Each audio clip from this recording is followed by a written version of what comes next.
Bonjour YouTube et bienvenue dans cette vidéo. Dans cette vidéo, je vais vous parler des iPhone 14 qui sont sortis le 7 septembre et je vais vous donner mon avis. Cette vidéo est destinée juste une analyse du produit. Je vais vous parler plutôt de l'aspect du téléphone et surtout de la grande nouveauté qui est sortie sur nos iPhones. Mais avant de commencer cette vidéo, si tu es nouveau sur cette chaîne, n'hésite pas à t'abonner, n'hésite pas à liker et d'activer la cloche de notification pour de prochaines vidéos sur ma chaîne.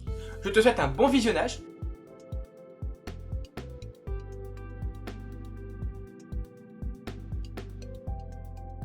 Et oui, Apple a proposé une nouvelle gamme. J'avais fait une vidéo sur Apple récemment, il y a quelques mois, sur les soi-disant nouveautés des iPhone 14 qui seront sortis. J'ai vu beaucoup de vidéos, je me suis inspiré de sources qui étaient sûres. Effectivement, l'iPhone 14 mini n'est pas présent cette année parce qu'ils ont décidé d'arrêter tout simplement, en tout cas sur les iPhone mini. Apple a proposé une nouvelle gamme. Ils ont proposé un iPhone 14, un iPhone 14 Plus, un iPhone 14 Pro et un iPhone 14 Pro Max.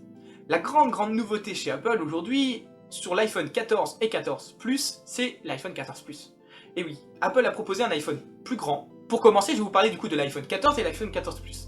Le comparatif. Sur l'iPhone 14, c'est un iPhone qui sera proposé à 6,1 pouces. On reste sur un écran Retina, on reste comme l'iPhone 13. La même chose. La différence qui va changer sur l'aspect esthétique, ça va être les objectifs photo qui vont être plus gros. Et l'iPhone 14 Plus qui sera en 6,7 pouces, donc un écran plus grand. Et une résolution plus grande parce que la résolution en mégapixels sur l'iPhone 14, ça va être 2532 x 1170 pixels, donc la résolution est quand même correcte, hein, même très bien je trouve. Et sur l'iPhone 14 Plus, lui, ils vont lui proposer une résolution à 2778 x 1284 pixels, donc là on va être encore supérieur. Par contre, la qualité photo est la même, c'est la caractéristique, c'est la même chose. On va être sur deux téléphones qui vont être proposés en stockage. Du coup, on va avoir un en 128 Go, un en 256 Go et un en 512 Go. Donc ça reste pareil que l'iPhone 13 au niveau stockage. On aura dans ces téléphones la puce Bionic A15, donc qui est remarquable parce qu'elle a 4 cœurs sur celle-ci, donc elle est très performante et c'est une haute efficacité en énergétique. Donc ça va être une puissance qui est remarquable sur ces appareils. Les iPhone 14 Pro et l'iPhone 14 Pro Max. La grande nouveauté aujourd'hui, et je ne vais pas perdre mon temps, c'est vrai que l'encoche a pratiquement disparu. Ça y est, enfin, Apple a trouvé une solution pour diminuer cette encoche.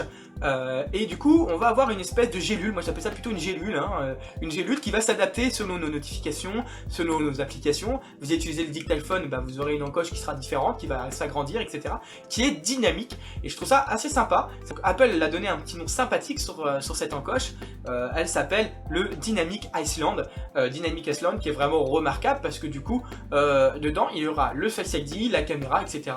Par contre, on n'a plus cette encoche, avec le parleur qui sera bien sûr dans la carcasse du téléphone, donc du coup on a l'impression d'avoir un écran qui est infini, et voilà. Alors ces téléphones avec la mise à jour iOS 16 dedans, on a l'impression d'avoir un nouveau iPhone qui sort totalement de l'ordinaire, qui est plutôt sympa. D'ailleurs on a aussi, vous savez, l'écran de veille qui va rester, votre écran pourra rester en permanence allumé, et du coup bon, il va s'assombrir, et du coup on aura les notifications qui apparaîtra et l'heure qui restera en permanence dessus.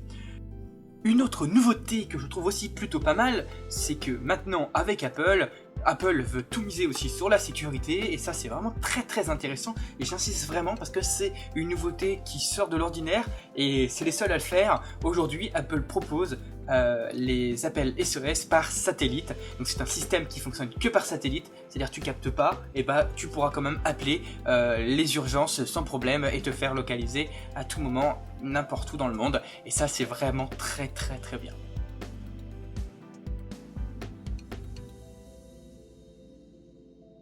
Voilà. Le seul bémol que je peux trouver ça dommage aujourd'hui, c'est que sur tous les iPhones que je vous parle, donc iPhone 14, iPhone 14 Plus, iPhone 14 Pro et 14 Pro Max, maintenant on est au-dessus de 1000 € automatiquement. Donc c'est vrai qu'on est sur des tarifs qui sont assez élevés, et voilà, avec l'inflation, etc., Apple se justifie pour ça, mais malheureusement, les prix ont augmenté et sont remarquablement chers. C'est un peu dommage. Voilà. Si tu as aimé cette vidéo, n'hésite pas à liker, n'hésite pas à activer la cloche de notification, et à très bientôt. Salut YouTube!